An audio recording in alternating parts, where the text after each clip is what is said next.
lagi di Offside Duo. Tapi mumpung lagi di awal masih suasana lebaran, mau ngucapin minal aidin wal faizin, mohon maaf lahir dan batin. Dan sebelah gua ada ganteng banget nih. Gokil, ada Ibnu Jamil. Jangan Biasa- tepuk tangan dulu. Biasanya kalau kayak gini netizen tuh suka ide-ide kreatifnya suka berkembang. Ini pasti dibilangnya bukan offset duo, tapi duo Manchester. Ya, MUTV. MUTV. MUTV seperti biasa. Gue pernah ngundang lo itu dulu Zoom doang ya? Zoom kali ya? doang, Belum iya. pernah di studio ya? Belum, Wah, ini belum baru pernah. pertama kali perdana nih. Tapi Gua itu bukan ngundang. COVID kan, Ji? Enggak. Bukan Karena lagi ya? di Bali.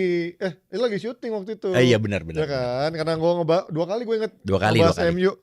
Iya benar, 2 kali ngebahas MU. Gue butuh Iya. siapa nih kira-kira yang buat diajak Zoom ya? Karena kalau coach itu template kan, biasanya jawabannya soal MU kan, iya begini udah ketahuan. Gue Udah ketebak ya? butuh POV dari fans MU yang walaupun gue fans MU, gue butuh orang yang punya POV lain Iya. gitu kan. Dan kebetulan gue tuh berharap MU menang, tapi anjing kalah gitu kan. Jadi Goblok, udah dibelain, begadang. Iya, gue biasanya kalau malam takbiran ini kan berdekatan juga dengan Lebaran ya. Malam takbiran dulu waktu kecil gue begadang, begadang untuk takbiran. Tapi untuk di umur segini gue masih akan rela bergadang cuma demi MU.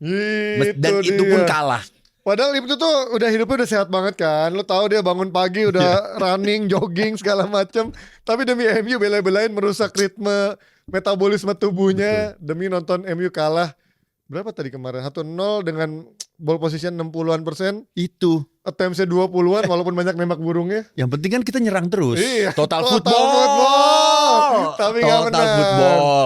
Buat apa hasil akhir? Yang penting ball position kita menang. Ini benar-benar kayak dimulai dari apa? Dimulai dari fitrah lagi ya, dimulai dari nol lagi ya, karena sebelum kemarin libur Lebaran dan juga jeda internasional, menurut gue MU trennya udah mulai sedikit membaik ya. Di bawah Amorim kayak udah mulai dapat patternnya, hasilnya juga udah mulai mendukung, termasuk main-mainnya udah mulai bisa ngegolin lagi kayak Zirkzee, Garnacho, Bruno, bahkan dibilang udah kayak menuju on fire lagi nih. Tapi ternyata jeda membuat MU berantakan lagi. Menurut tuh ngaruh nggak, John, dari jeda internasional ini membuat akhirnya secara ritme, secara feelingnya mereka dingin lagi gitu, udah panas tapi dingin lagi. Menurut gue sih ada pengaruhnya. Ada pengaruh. Pengaruh banget. Ya kan lo juga sering ini kan, jogging sering maraton segala macam kan. Iya. Nah, apalagi olahraga sepak bola kan olahraga kolektivitas. Betul. Kerja sama tim. Ketika tim ini lagi enak-enaknya, udah mulai nemu, terus agak jeda, terus juga nggak sama-sama lagi, baru kumpul lagi, sekarang balik lagi setelan pabrik. Gue menyayangkan banget sih. Tapi sebenarnya kita nggak boleh itu dijadiin alasan ya kalau untuk tim sekelas MU gitu loh. Lu nggak boleh. Lu udah jam terbang apa segala macam, pelatihnya juga udah pelatih yang sekali udah baru lah ini, pelatih udah baru kan, yang katanya pelatih potensial, pelatih muda, punya masa depan cerah.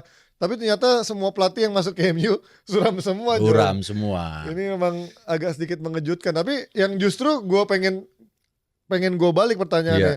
Menurut lu sebenarnya ini biasa aja atau kekalahan yang emang kena banget, John? Karena kan Forest kan sebenarnya peringkat 3 ya. Walaupun orang mungkin bilang ini anomali, ini mungkin musim yang memang ya mungkin cuma semusim doang buat Forest. Tapi mau gimana pun juga dia cukup konsisten kan. Kalau Koci mungkin bilangnya dia akan jatuh juga kan. Kalau di awal-awal ataupun siapapun juga. Tim yoyo lah. Ya kan, orang dia akan bilang akan ujung-ujungnya akan mental juga dari peringkat 3 besar atau 4 besar kan. Tapi somehow dia ada di sana kan. Berarti sebenarnya ini bukan kekalahan yang mengejutkan kan sebenarnya lawan Forest ya. Terlepas dari MU punya nama besar lah. Betul. Kalau gue sih selalu ngelihat ya setelah Ferguson lah. Setelah Ferguson every single match-nya MU tuh selalu partai besar buat gue. Ya gue nggak tahu ini adalah sebuah kemunduran atau mungkin ekspektasi gue rendahin. Tapi yang jelas ini kayak semalam lawan Forest aja. Meskipun memang Forest ada peringkat di 4 besar. Gue nggak ngelihat Forest itu tim besar. Tapi gue yang melihat memang MU ini jadi sesuatu yang kecil ketika ketemu tim-tim lain sekarang. Dan kalaupun kita menang itu akan selalu jadi sebuah poinnya tuh jadi priceless gitu loh, Ji. Lu mau ketemu tim yang papan bawah pun itu berharga banget. Lu apalagi ketemu tim papan atas. Nah, jadi kalau untuk setiap pertandingan itu udah kayak partai final. Tapi balik lagi, kalau untuk ngomongin tentang MU kondisinya saat ini, banyak banget masalah ya, mulai dari pergantian pelatih, terus juga sekarang ini Amorim Gua nggak tahu dia punya strategi atau memang ini adalah sebuah permasalahan baru yang dihadapin Amorim ketika pemain-pemain bintang atau yang biasanya langganan starter ditinggalin. Iya, pada pergi semua.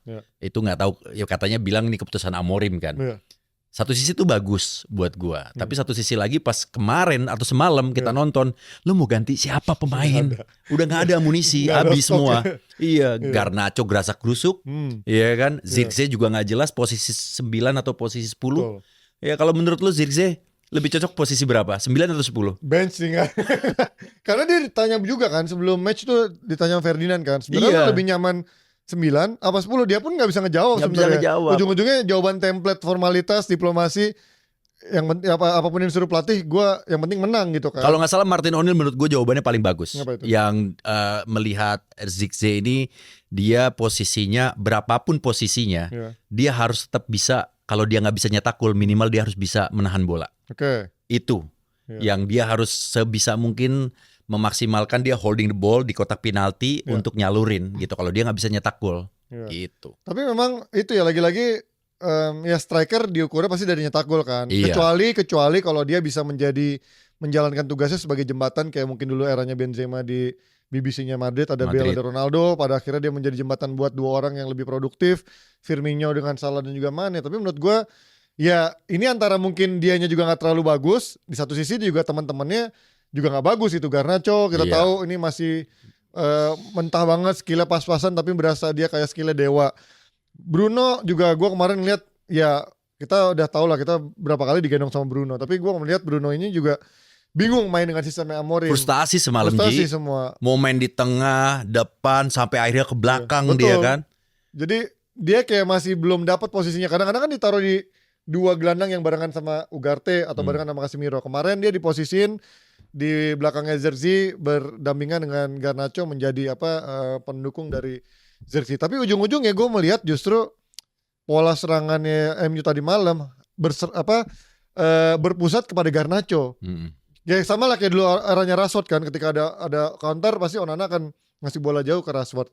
Nah kemarin juga gitu, ngasih bola jauh, bola cepet tuh ke Garnacho, karena nggak ada orang lain di MU yang punya kecepatan kayak dia ya. Walaupun dia aja jelek tuh John kan. Dia jelek banget. Dia aja udah ngepas banget ya. Mungkin kalau di coaching kan bilang kalau di Arsenal kayak Martinelli lah, yang bener-bener gerasak gerusuk lah, cuman ngandelin kerja keras doang. Kalau skillnya pas-pasan, speednya pas-pasan. Tapi menurut gue kemarin nggak ada lagi orang yang punya senjata lah, skill kecepatan kayak dia. Itu pun dia parah kan. Dan kemarin gue lihat Dalot, gue nggak ngerti nih. Makanya gue main di Twitter bilang, ini kita punya Dalot apa lagi? Punya wingback 2 dimensi, 2D kan, Dalot, Dorgu. Mereka cuma bisa lari lurus, back pass. Nggak pernah tuh mereka berani penetrasi masuk ke dalam gitu kan. Itu yang membuat gue, gimana Garnacho, gimana Bruno mau dapat backup dari support dari wingnya, kalau wingnya nggak pernah berani masuk. Itu yang membuat akhirnya Garnacho sama Bruno kesulitan. Kalau gue ngelihat si Garnacho berani masuk, cuma bego. Iya itu kan. Itu bego, bisa berani masuk, cuma kayak timingnya tuh selalu salah Ji. Ketika bola harusnya di shoot, dia malah digocek lagi. Bola harusnya masih digocek, dia shoot. Mental nabrak mulu kan. Jadi perhitungannya Garnacho menurut gua skillnya ini jauh banget menurun. Ya di pertandingan semalam. Terus sudah gitu juga permasalahan lain memang nggak ada target man. Iya kan? Zirkzee kan nggak jelas kan.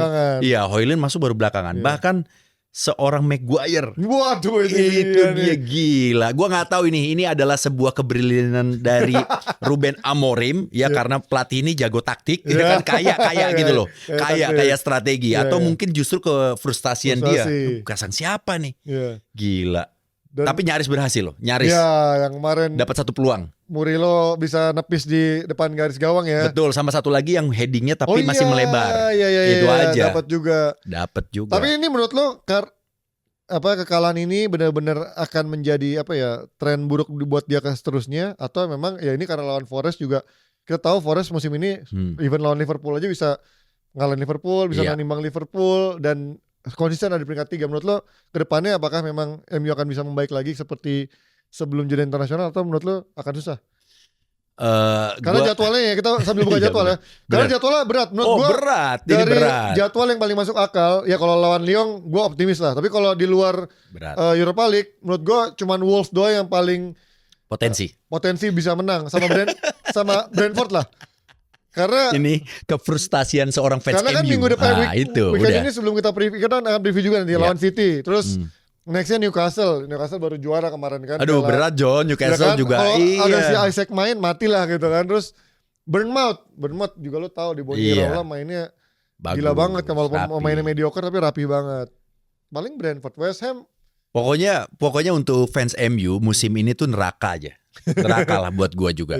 Jadi nikmatin aja karena kita nggak bisa perhitungan juga ini pasti menang, ini dapat 3 poin, enggak. Kecuali memang yang tadi lu bilang di level Eropa kita cukup konsisten. Dan gua nggak tahu kenapa kayaknya Amorim punya plan lain untuk Eropanya gitu. Dia kayak mungkin ya untuk Liga Inggrisnya uji coba. Nah, lu prakteknya di sana, Eropa gitu. Udah gitu cedera pemain MU juga kacau sih menurut gua. Lagi ada pemain wangi dikit cedera. Luke Shaw udah mulai latihan nih, tapi nggak tahu sampai kapan nih. Mason Mount kemarin udah muncul bentar. Ada peluang satu kan. Betul. Udah gitu ya Højlund nggak. Gue bingung gini.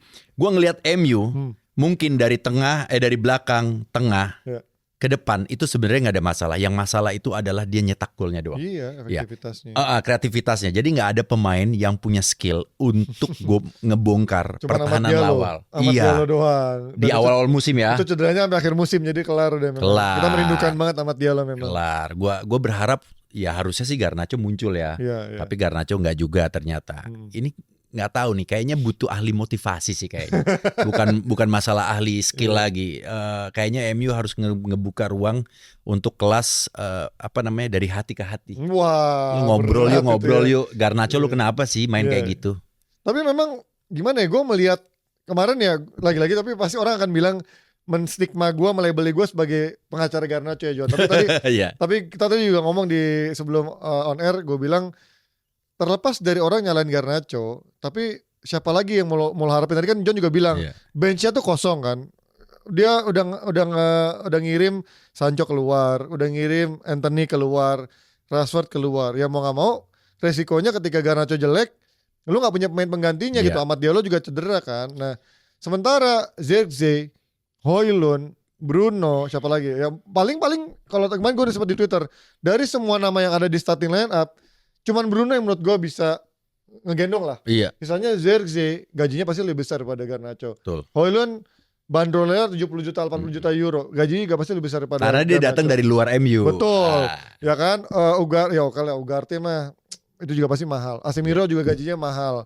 Dibeli juga mahal. Dalot juga pasti gajinya lebih besar. Jadi menurut gue ketika you take scapegoating untuk Garnacho, oke, gue juga akan bilang Garnacho bego. Tapi ya emang masalahnya berarti lu gak punya pilihan ketika Garnacho bego, lu gak punya pemain pengganti, dan juga Amorim bisa memutuskan dia mengirim orang keluar.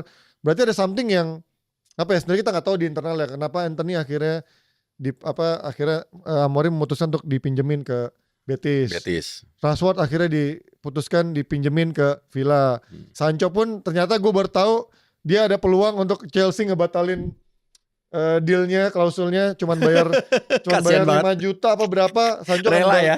Gue gak apa-apa dia bayar denda. Yang penting pemain ini lu pergi dari gue kan? Jadi, nah itu makanya ketika 3 orang akhirnya dikirim ke luar, berarti kan ya mungkin secara attitude, secara tos kerja mungkin Garnacho yang ada di depan dari mereka ini, walaupun secara skill nggak ada apa-apanya lah dibanding Rashford sama tapi ini busuk lah itu. Ya menurut gue Sancho tuh kayaknya memang speknya ternyata di Liga Inggris ya ada.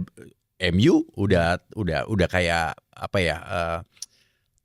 ngambil lah istilahnya, tahu nih udah tahu skill maksimalnya di mana. Terus Chelsea juga, ya kan, jadi artinya 2 klub ini bisa jadi parameter bahwa skillnya Sancho ini tidak dibutuhkan. Pas-pasan ternyata ya. Gitu. Istilahnya nggak kepake. Tapi kalau nggak transfer sekarang happy nggak? Atau lo merasa berkecamuk, wah bisa nggak ya dia kira-kira balik ke MU bagus lagi? Menurut lo gimana? Kalau gue tuh percaya setiap orang tuh punya rezekinya masing-masing. Wah, ini gue suka nih. Maksudnya nggak harus di MU. Ya kan, betul kan. Karena memang udah ya mungkin Rashford saatnya untuk cabut, pindah dan dia lebih wangi di sana. Kenapa enggak? Kalau di film tuh ada yang bilang gini, apa ya? Setiap skenario itu atau karakter itu dia pasti akan mencari jodohnya kira-kira siapa yang layak untuk dimainkan. Jadi bukan berarti misalnya kita ini manusia gitu, kita ini sebagai aktor, gue mau dong gue yang wajib tuh jadi dia gitu. Tapi kalau kadang juga skenario ini, karakter yang ada di skenario ini yang mencari tokohnya. Jadi sama aja kayak lu jodoh-jodohan aja. Kalau emang lu meskipun acting lu jago atau lu main bolanya jago, tapi lu nggak berada di klub yang tepat, buat apa? Betul. Environment yang tepat. Iya lingkungan.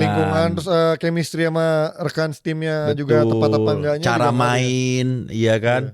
Iya Kak. Bukan berarti gini, gue bilang mungkin ya, setiap pemain MU yang keluar dari MU tiba-tiba jago, ya bukan berarti dia itu main bagus atau main bagus. Iya, itu dia. Jadi kayak ya memang pemain ini cocoknya di situ gitu loh. Iya. Benar karena kan kemarin juga di preskon abis pertandingan ditanyain kan, lo gimana ngelihat siapa Elanga kan kemarin karena Elanga yang golin kan.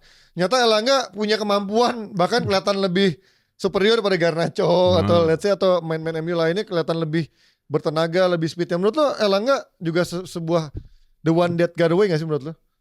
Iyalah, Elanga jadi kayak sebuah contoh lagi kan. Di Forest juga bagus ya dia. Bagus. Tapi apakah karena murni Forest kita tahu secara pressure bukan ke MU yang tiap minggu dituntut secara media pressure-nya kan standar juga tinggi. bilang kan.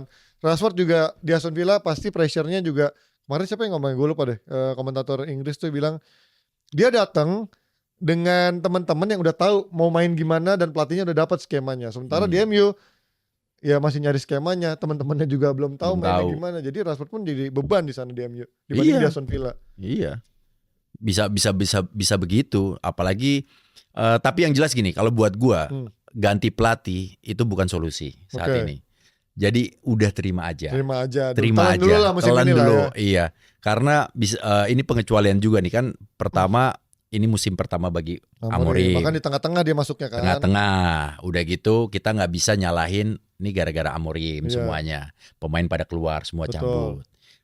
Karena kan beberapa formula dari pelatih sebelumnya kita udah pernah coba juga. Betul. Gitu. Dan gue yakin kok fans MU juga sekarang kayak ya udahlah kita lihat aja nanti Amorim akan seperti apa nih di musim berikutnya. Karena nanti parameternya musim berikutnya gitu. Gue juga dalam tahap kemarin biasanya gue gregetan sih nonton gregetan, cuman lebih ke udahannya pas kalah kayak udah ketawa. Anjing gue udah dalam level udah gila gue. Dukung tim yang kalah. Asli. Gue begadang jam 3 pagi, kelar jam 4 pagi, nonton cuman 1-0. Gitu doang, gak ada peluang-peluang yang sangar gitu loh. Udah ketawa aja gitu udah. Gue juga tuh ngelihat pokoknya gini, kalau MU Brunonya main udah nggak di satu posisi, itu artinya terjadi sesuatu. Udah bingung dia, ada itu artinya ada masalah. Iya. Ini pertama dia main di tengah. Pertama malah justru taruhnya di depan ya, di belakang striker kan. Nggak works, turun lagi ke belakang, turun lagi sampai ke belakang lagi.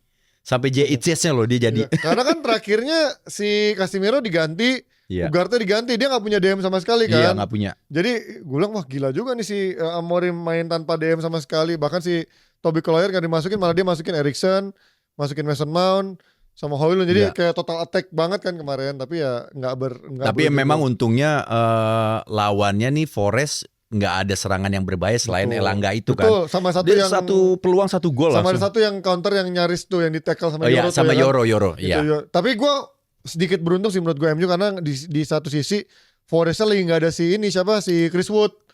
Itu kalau ada Chris Wood mati main MU asli buat duel-duel bola atas kemarin. Dan kemarin gue sempat mencari koneksi antara Mason Mount sama skemanya Amorim. Menurut lo kalau let's say kita berandai-andai ya, kalau let's say Mason Mount nyata udah bisa fit, menurut lo dia bisa masuk skema ini nggak? Dan gimana menurut lo? Kalau ngelihat dari semalam sih bisa ya. Iya kan? Iya, gue malah justru ngelihat dia cocok itu jadi penyerang lubang aja. Jadi yang main dari tengah, Ya, lu dapat bola-bola, ya dia bisa mungkin dari duetnya sama Bruno. Iya bisa sih. Iya bisa jadi, karena gini, semalam itu miskin kreativitas di luar dari kotak penalti. Iya. Maksain selalu pengen masuk ke kotak penalti untuk bikin gol dari situ. Kenapa lu nggak coba kayak yang dilakukan Mason Mount itu loh? Iya. Sekali gitu, lu shooting dari luar kotak penalti lu harus perbanyak ketika lawan-lawannya numpuk di kotak penalti. Gitu. Kalau Anthony, lo masih pengen dia balik nggak? Nggak. Kan lagi bagus banget kan? Nggak butuh. Sampai nggak siapa Betis, Isco pada kayak bikin sarkas-sarkas. Kita perlu patungan kali ya buat ini karena mahal banget kan memang kalau buat nebus dia kan. Iya. Menurut lo nggak akan ada second chance dia? Kan? Karena gue harus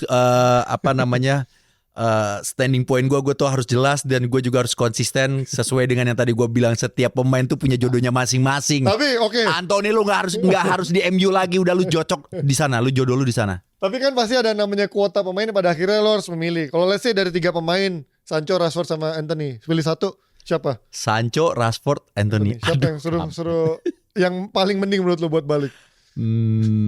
Mungkin ya, dilihat dari kedekatan historikal, kayaknya skillnya Rashford ya lebih dibutuhkan.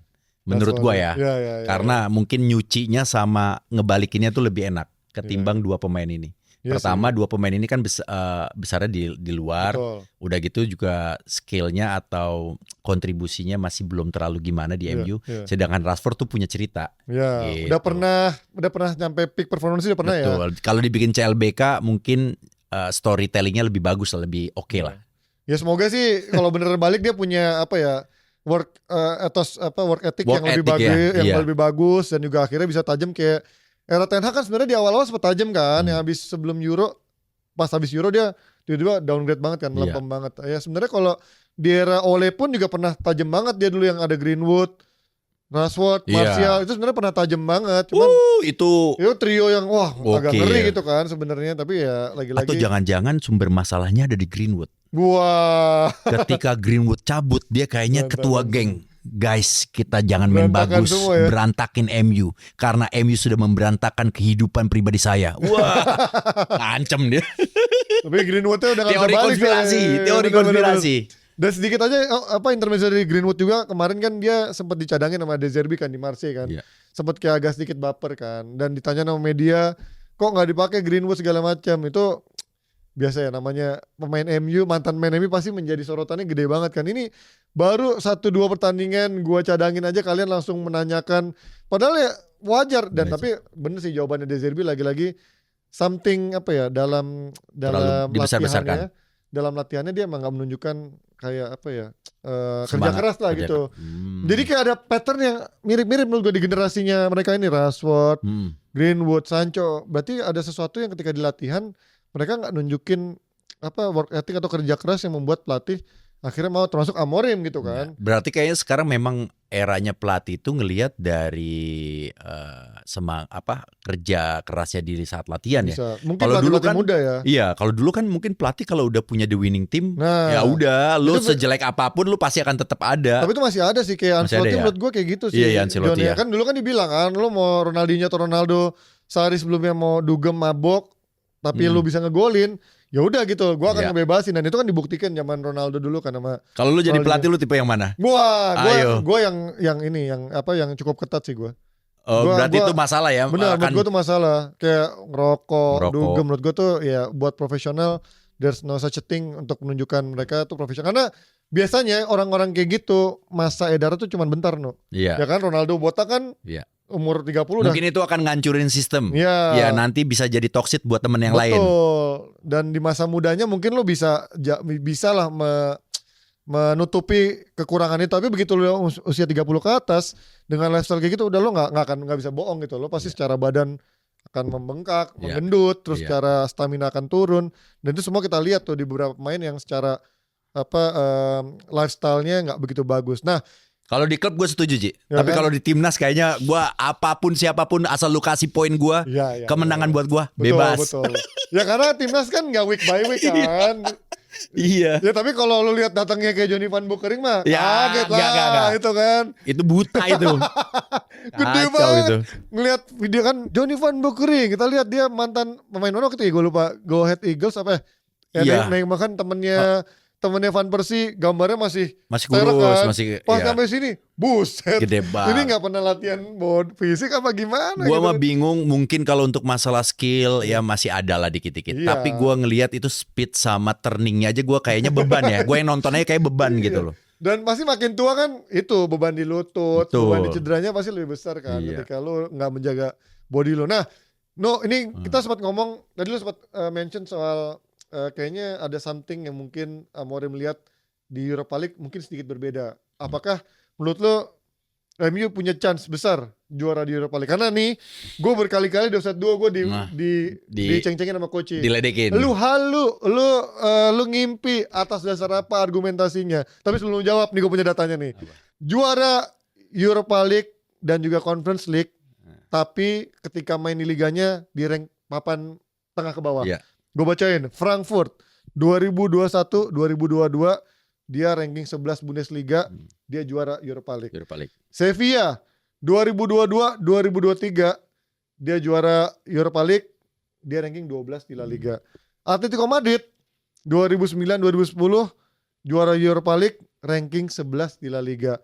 Terus juga ya kalau Conference League oke lah, West Ham 2022-2023 ranking 14 IPL. Jadi ketika lo main jelek di liga, kadang-kadang nggak berbanding lurus sama lo bermain di trofi seperti ini yang cup seperti Europa League, Conference League, Piala FA atau Piala Carabao. Kalau Champions League beda cerita sih. Menurut lo gimana? Gua sih MU di Europa League. Gua sih dengan data-data seperti itu ya. Itu tuh kan udah kejadian, ya kan? Udah pernah ada. Dan itu juga masih bisa kejadian. Betul. Karena balik lagi, setiap pelatih, setiap tim dengan situasi dan kondisinya itu kan pasti beda-beda juga, Ji. Nggak ada deh kayak menurut gue yang tim sempurna. Lu tangguh di liga lokal, tangguh juga di liga luarnya, dan semua yang liga dia ikutin atau cup yang dia ikutin itu konsisten. Betul. Menurut belum ada kan yang teriak-teriak keluar double aja nggak kejadian kan? Ya mungkin ada lah 1-2 kayak dulu kan eranya Barca, City yang treble tuh ada kan memang. Iya tapi kayaknya tuh maksud gue tuh nggak semua yang dia ikutin, kayak ada salah satu dilepas atau pasti mungkin ada, hampir semua. MU juga pernah maksudnya treble tapi ininya nggak dapet kan, apa sih? FA dia dapet. Ya bukan. Karabonya itu dia maksud gue. Ya itu mungkin pengecualian lah di luar dari itu semua. Yang jelas buat gua tim kayak MU kalau ditanya peluangnya untuk bisa juara di Europa League ada. Sangat Jadi ada. bukan sesuatu yang nggak ada jaminan juga ketika tim tuh jelek di liga, lu bakalan jelek juga. Terbukti dia masih bisa lolos terus. Tapi secara kan pasti yang akan dibalikin dari secara permainannya. Menurut tuh dengan permainan kemarin gitu lawan Nottingham Forest lo punya optimis. Itu jelek tuh, itu jelek banget. Tapi kan kita dan berbeda loh setiap main di Europa liga kan? Sama di Europa League. Iya, gue juga ngeliat ada beda perbedaan loh, cara beda mainnya. Kan? Nih kan lawannya mungkin yang berat, dia kan ketemu Lyon kan di minggu depan ketemu Lyon, terus lanjut lagi leg kedua. Feeling gue Lazio sih. Akan berat itu kayaknya. Iya, maksudnya nanti kalau menurut gue paling berat Spurs sih. Spurs ya? Spurs lawan apa sih? Spurs lawan Dia itu Frankfurt ya. Eintracht ya. Eintracht. Iya itu pokoknya menurut gue yang paling berat antara Spurs sama Eintracht Frankfurt itu. Athletic Bilbao ya. Oh lawan Spanyol juga lumayan loh. Iya ya kan. MU kalau udah lewat tuh Sociedad ya. Iya, Sociedad akhirnya lewat tuh. Gue paling takut sih sebenarnya antara Spurs sama si Frankfurt itu sih. Tahu-tahu sama Lyon kalah anjing. Tapi feeling gue sih ya di kepalanya Amorim ini akan jadi target utama dia musim ini. Paling masuk akal gue. Paling masuk akal dan paling. Karena ini gue pertimbangannya bukan apa ya, orang bilang gue apa yang mau lo kejar dengan juara Europa League, duit John. Karena ketika lo juara Europa League lo akan masuk ke Liga Champions otomatis kan musim depan. Begitu lo masuk Liga Champions lo dapat duit untuk bisa menambah kas keuangan lo lagi berantakan. Dan lo bisa beli pemain karena lo kalau nggak masuk Europa League, kalau lo nggak juara Europa League, lo nggak masuk Champions League, lo finish peringkat 14, lo nggak akan bisa beli pemain juga musim depan. Selain itu menurut gue dampaknya selain duit, trust sama confidence ya. Maksudnya pride juga ada gitu loh. Betul. Meskipun memang turun pride-nya ketika beberapa musim ini, tapi tim lagi sehancur MU ini, yang lagi berantakan lah kalau kita bilang, gue yakin fans di luar MU juga ngelihat MU tuh berantakan banget sebenarnya. Gak gonta-ganti pelatih di tengah musim tuh menurut gue salah satu gambaran kalau tim itu lagi nggak kondusif. Betul. Terus keluar masuknya pemain, iya kan? Apalagi pemain-pemain yang berlabel nama besar itu rela dia lepasin, iya kan? Dan itu menurut gue satu, gue acungin jempol sih untuk Amorim. Dia berani. Yang mungkin pelatih lain belum tentu loh berani untuk jangan dong kompromi kan? Udah deh, iya deh, lu bertahan di sini, lu meminta apa gua kasih, mungkin ya. Tapi itu mudah-mudahan pergerakan itu akan jadi sesuatu yang positif buat MU-nya. Tapi yang jelas dengan kondisi MU sehancur-hancurnya ini ya harus punya trofi. Karena modal buat musim depan kan. Dengan lu karena memang separah-parahnya dulu Liverpool eranya siapa ya, Hodgson, siapalah, Kenny Dalglish, terus City. Ya City kan setelah juara Mancini kayaknya dia udah gak pernah jatuh lagi kan. Gak pernah keluar dari peringkat 14 besar lah.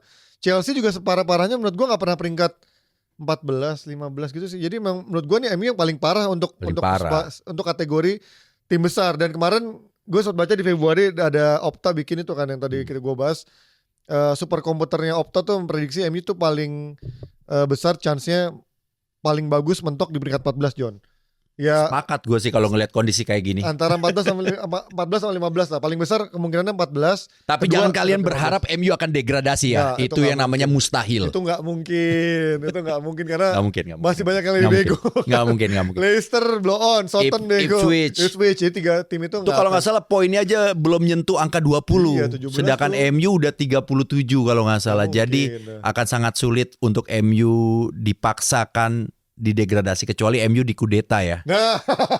Kudeta MU turun kasta mungkin. Mau di demo kayak apa juga Glazer nggak akan turun. Nggak. Nah oke, dari kita udah bahas dari permainan kemarin, chance-nya di Liga dan juga maupun Europa League. Kita ngomongin beberapa pemain yang lagi rame kemarin.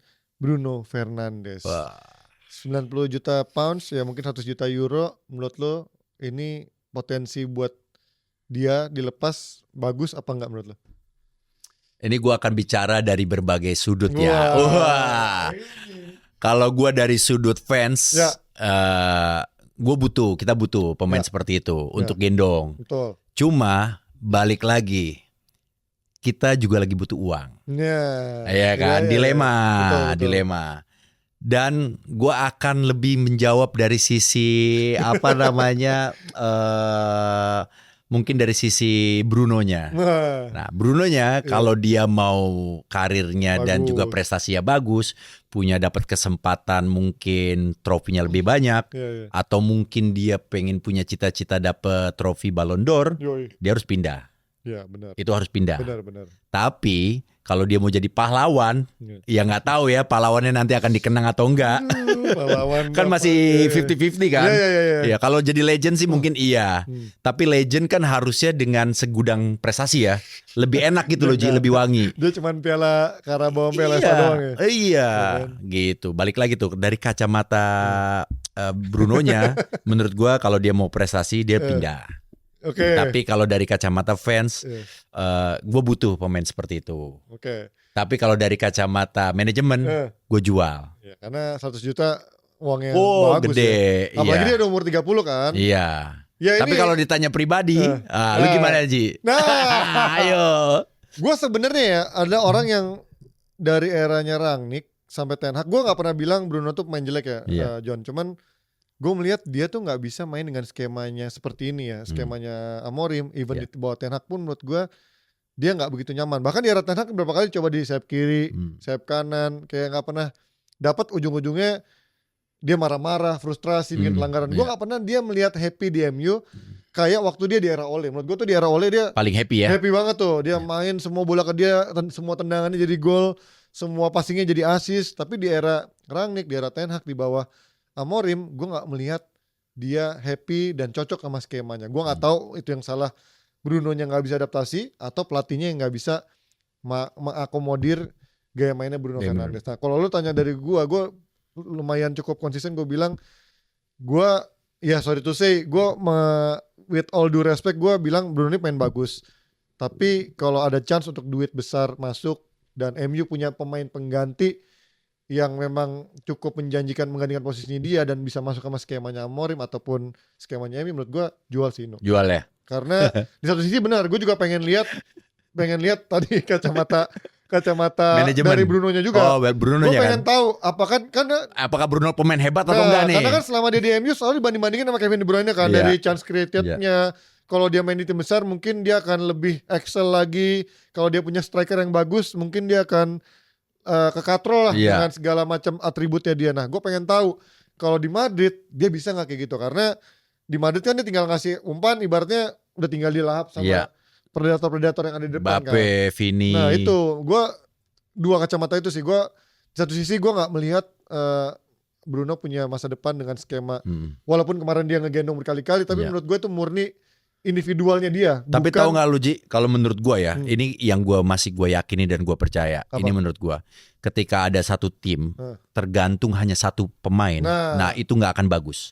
Cepat atau lambat itu akan jadi bom waktu. Jadi menurut gue MU akan sangat tidak bagus kalau cuma bergantung sama satu pemain. Kalaupun itu Bruno gitu loh. Sejago-jagonya Bruno, kita ngomong lah. Sejago-jagonya Bruno, kalau MU masih selalu digendong sama Bruno itu nggak akan bagus. Artinya lu percuma punya pemain yang ada di posisi depan, tengah, belakang. Terus gunanya buat apa kalau digendong cuma satu pemain gitu. Kalau dan gue juga melihat dia berkali-kali kayak kebingungan mencari posisi terbaiknya kan, dan akhirnya lebih ke frustrasi sih gue. Ngeliatnya kan? Dan akhirnya berimbas ke penampilannya dia. Kayak gue ngeliat kemarin dia berapa kali passing pendek aja salah. Terus berapa kali semalam jelek banget. Dia kan kontrol bola. Semalam kontrol jelek, passing jelek. Kok kayak pemain begini kontrol bolanya, karena gue gak melihat mungkin kayak level, kalau emang dia levelnya sudah setinggi itu mungkin kayak level Zidane atau kayak levelnya siapa ya, Modric gitu. Gue gak pernah melihat Modric dribblenya yang bener-bener gampang kerebut atau mental-mental yang kayak semalam tuh jelek banget. Nah, semalam jelek banget. Gue melihat yaitu Bruno kalau ada tawaran 100 juta ya udah lepas sih menurut gue. Apalagi dia di 30 tahun ya. Terlepas ya, sekali lagi cuman dia yang dari starting line, tapi ini menurut gue dia doang yang bisa berkontribusi menggendong, sisanya kagak ada. Dan yang masih layak pakai baju MU ya menurut gue memang permainannya Bruno sih. Karena yang lain standarnya turun banget, jauh banget. Dorgu gimana Dorgu? Aduh, Dorgu. Enggak, tapi gue gak mau bahas Dorgu. Dorgu tuh seperti gula diet. Kenapa itu? Manis di bibir, manis di awal gitu loh. Sisanya ya udah hambar. Gue udah bilang, karena gue nonton beberapa kali di Serie A, gue gak melihat ada something yang sparkling yang. Tapi lu setuju dong, match pertama lumayan, dia bikin kaget. Dia punya power, dia punya fisik, dia punya etos kerja. Tapi udah itu doang, dia gak punya nggak punya, otaknya kurang. Crossingnya cuman modal power, bukan pakai akurasi atau pakai nggak pakai visi, nggak ada visi. Dia tuh nggak tahu timing crossingnya tepat. Terus berapa kali dia kemarin juga salah ngoper banyak banget kan, mau ke Garnacho salah, ke Bruno salah, jadi nggak memberikan efek added value. Di kanan pun juga sama begonya si Dalot kan. Jadi ya udahlah, menurut gua dua winger ini bukanlah pemain yang bisa ngangkat MU. Kalaupun dua gua ada, menurut gua dia jadi pemain pelapis karena musim depan dapat itu kan, siapa yang Diego Leon itu kan. Nah, gue belum tahu tuh mainnya kayak apa. Gue cuma lihat dari YouTube. Ya lo tau lah kalau nonton dari YouTube kan. Ya udahlah, yang bagus-bagusnya doang. Nah, pertanyaan gue terakhir John, tentang main MU, Kobbie Mainoo. Ini sebenarnya udah isu lama kan, cuman dia masih cedera. Orang bilang sejak musim ini dia udah bukan Mainoo yang sama dengan Mainoo musim lalu ketika dia Rising Star, dimasukin timnas Inggris juga. Tapi tiba-tiba dia datang dengan permintaan gaji, gue gak tahu bener apa enggak itu mulut dari dia atau dari agennya, 180.000 pound, 9 kali lipat dari gaji sebelumnya dia. Menurut lo, inikah pemain yang layak mendapatkan gaji segitu di luar kontribusi yang masih 0? Kalau gue jadi manajemen, gue akan kasih dia gaji sebesar 150.000 per week kan? Iya, per week. Gue kasih, tapi dengan note. Apa itu?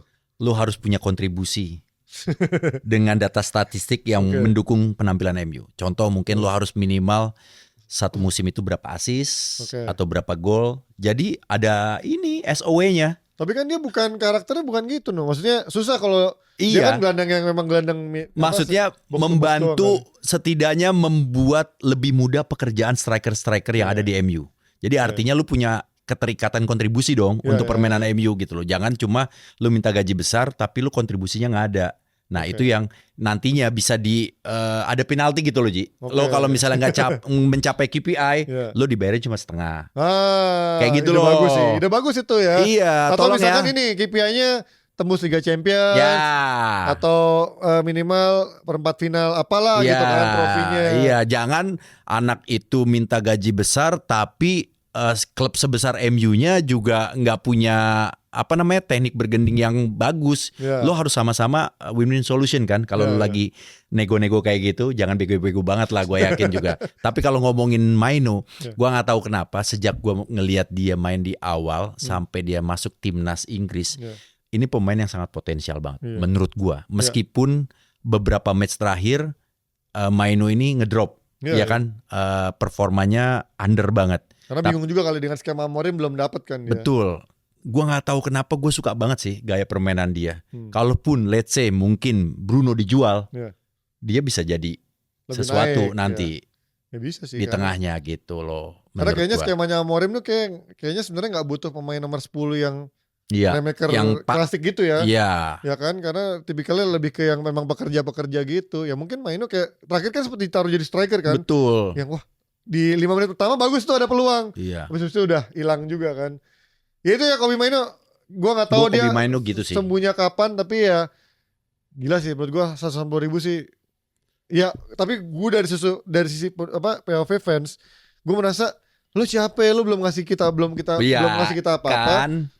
Lo minta segitu gitu, apa kontribusi lo gitu. Jangan mengulangi kesalahan kayak Rashford, gaji gede, tapi ya kontribusinya gitu-gitu doang. Bahkan Rashford pun menurut gue udah lebih ada KPI-nya lebih kelihatan daripada Kobbie Mainoo gitu kan. Betul. Karena dia striker, bisa ngegolin, bisa assist. Kalau Kobbie Mainoo kan lebih ke tengah yang nggak kelihatan gitu tolak ukurnya apa. Nah, kalau jadi manajemen juga harus bisa berani bilang gini, oke, apa alasannya sehingga gue bisa membayar lu semahal itu? Betul. Ayo tunjukin. Iya kan? Gitu dong. Betul. Tanggung jawabannya apa gitu kan? Pasti kan kalau misalnya tuh kalau kayak pemain atau mungkin aktor, ya kan lu klub besar, pasti lu punya duit. Ya oke, gue punya duit. Ya tapi lu punya apa buat gue gitu loh. Makanya gue selalu ngebela Garnacho, John. Apa? Karena gajinya kecil, John.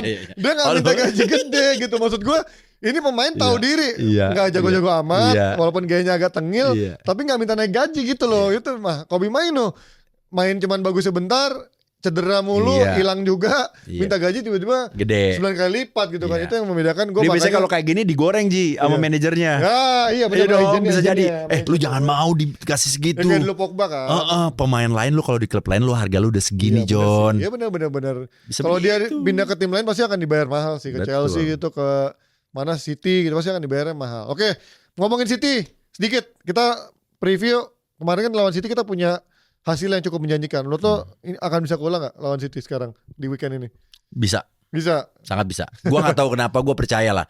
MU kalau ketemu tim-tim yang punya sejarah atau punya rivalitas dan terus bisa mainnya juga lebih terbuka. Itu energinya tuh beda Ji. Ya. Itu ada faktor ajaibnya kalau menurut gua. Kemarin berapa gue lupa deh yang terakhir tuh.